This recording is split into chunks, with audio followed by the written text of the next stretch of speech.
Hello everybody, Camelia here. Welcome back to my channel. Welcome back to a new sewing pattern review, whatever.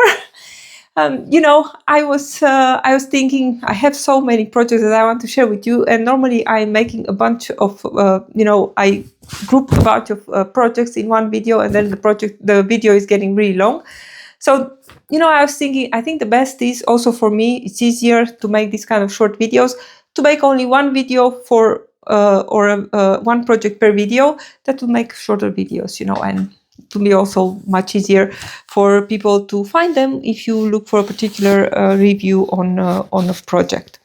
So today I would like to share with you my make from Knipmode. I think it's number 4. Yes, Knipmode 4 or April 2026. And if you've seen my flip through here on the channel, if not, you'll find the video link in the video description. I chose to make dress number 10, which is this one here. So dress number 10 is a really pretty dress, of course. I'm wearing, I don't know what I'm wearing. I know it's a dress from, I'm going to put the link. This is a really old dress. I cannot remember the name. It's from Oliver and S. I really cannot remember the name. But it's a really old dress. So I'm going to put the link here in the video description and you'll find it. It's a really cool one. It has, if I go to this dress with ties, this one, and I chose a really crazy way to tie it. I don't know if I have it here on the channel. It has, as you can see, it has some really long ties here, which you can choose to tie whatever way you want. I like to tie them like this, something like this, and something like this, whatever. So yeah, it's also a knit dress made in Jersey. This is a cotton jersey. It's an old collection from Drissen Fabrics in the Netherlands. But this one here from Knipmode is made with cotton jersey from Minerva. They have these days a gazillion types of fabrics in even more prints. So this one is, I'll put the link, of course, because I cannot remember the name, but it's a really, really nice jersey. So the dress that I made is this one here. And if we were to watch a little bit, as you can see, this is the front, which has these ties here. You can see this girl here. I think here for this one they used, yes, it's a viscose tricot, a viscose jersey, and of course that means that this jersey that they used here is much stretchier than my jersey. I don't have anything here on hand to show you, but you probably know. The viscose jersey is much drapier, of course, and even because of the drape, so going to hang more. It has more vertical stretch if I was to compare with this, and I always keep that in mind because when you use a cotton jersey instead of viscose jersey like they used here, of course everything is going to hang a little bit more than in the original pattern, like armholes and things like this. You'll see the pictures. I'm not wearing the dress because I want to show you some stuff, but you'll see pictures of me wearing the dress here. So to come back to the dress here you have the back of the dress, and I think you can see a little thing here. This is the zipper that gives that lets us know that there is a zipper in the center back of this dress. I have no idea why there is a zipper in a viscose jersey like this, because of course here, well, you might think that because it's a fitted dress, you have you need, I don't know, room to put it over your head or whatever. But a viscose jersey is really, really, even if it's a garment with negative ease, you have a lot of stretch there. So I really don't understand why they put it as a zipper in this dress. And to be honest, I almost cannot imagine. I did not read the instructions, of course, because the instructions are for me like really, really, really difficult to follow. I'm going to see if there is a mistake maybe in the, no, there is really a zipper in the back here. But of course I did not put a zipper on mine, and I'll tell you what I did to not put a zipper. Okay. So you have a zipper here, blind zipper in the back, and these little cap sleeves, as you can see here. So together with, if you buy of course in the magazine, there is also another, it's not really a variation because you only use the back, and even the back is a little bit changed. But if you buy the PDF pattern from their website, they put also in the same PDF pattern, they put also this dress here. And this dress here is, of course, I have here a little paper where you actually can see the pattern pieces. Here you can see the pattern pieces of dress number 10. You can see here, this is the back, this is the front, which I have it there, and I put it there because it's really big and I cannot put it on screen here. So you can see the back here, and you actually can see that if you buy the PDF, the front is actually in 3 pieces, even 1, 2, 3, 4. So you have this piece, the middle one, this one, and then the part of the tie. So everything you have it on the. You can see here the overview of the pieces. There are quite a few pages. I think there are 70 pages, whatever. But there are so many because they also included dress number 9, which is this one here, dress number 9. And for dress number 9, you have a full front here, as you can see, with darts, which is nice. You can get a really nice fit. You have here the back, which is also cut with a seam in the center back, and they added a little slit here, as you can see. And then you have this extra layer that is getting tied on the side. And again, the cap sleeves. So if you buy the PDF pattern, you get 2 dresses actually. They look a little bit similar. They are completely different. As I said, in dress number 9, you have a complete front with an extra layer. And if you want to have even 3 dresses, you can skip that extra layer and just have a plain front. Now to get on the change. So here is the dress, the front of the dress, as you can see, the one that I made, dress number 10. And this is the tie. This is of course, everything here and all this volume here, which you get it here. I don't understand why they chose to put a zipper in the back of this dress. The back is here, and this is the back. The back is pretty simple, as you can see. I did my sew back adjustment in the back here, and you know, sometimes it's nice, even in jersey dresses like this, I'm making a center back seam because I like to scoop the back a little bit so I can get here a really nice fit over the back, so I don't get a bunch of fabric and stuff like that. So with this one, I was thinking, well, I'm going to make my sew back adjustment, and I am going to put it on the fold, because I was 100% sure that it is going to fit me. Because you know how you can do that? You can also always check. That's something that I also do when I'm making jeans. So let's say that this is the back of the pattern piece, yeah? And I'm thinking, well, I'm not sure if the fabric is going to stretch, I don't know, this much. So to put it over my shoulders or whatever. What you can do, you can take the fabric, pinch it, let's say, the width of the smaller part here of the waist, and try to stretch it to see how much, of course you have double, try to see how much it's going to stretch. And if you see that it's going to stretch a lot, you will be sure that it's going to go, or for the hips the same, you know. You have the how much you have on the hips here, and then you will stretch to see if it's going to stretch enough to have it on your hips. So I was sure that it's going to fit without putting any zipper and whatever.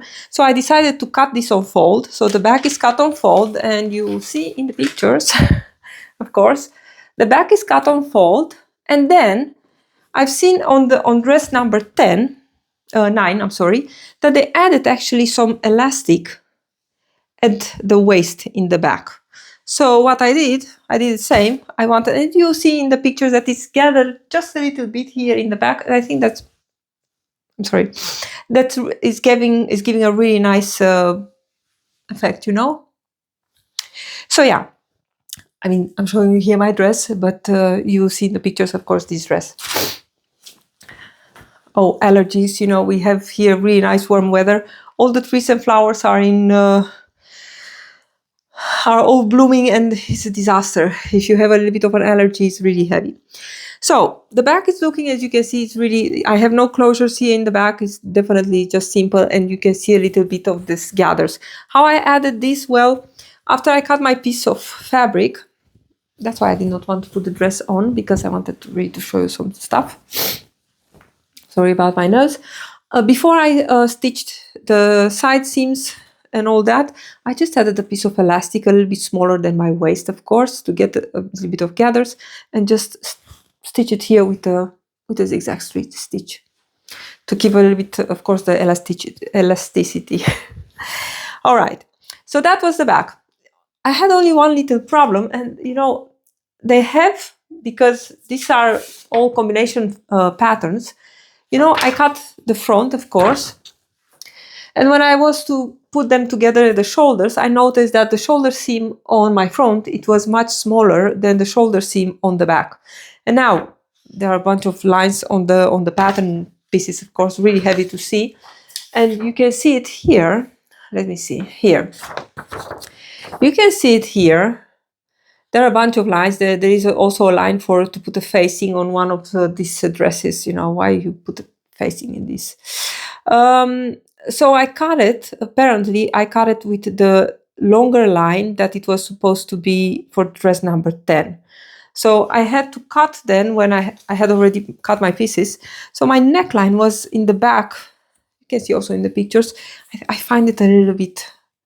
Well, look, if you watch like this, of course, this is the front. It looks quite okay, but I find that it's a little bit too wide on the back. And to be honest, when I put it, the neckline is just bounded with a piece of the same fabric. And usually I'll quarter it, the neckband and the neckline.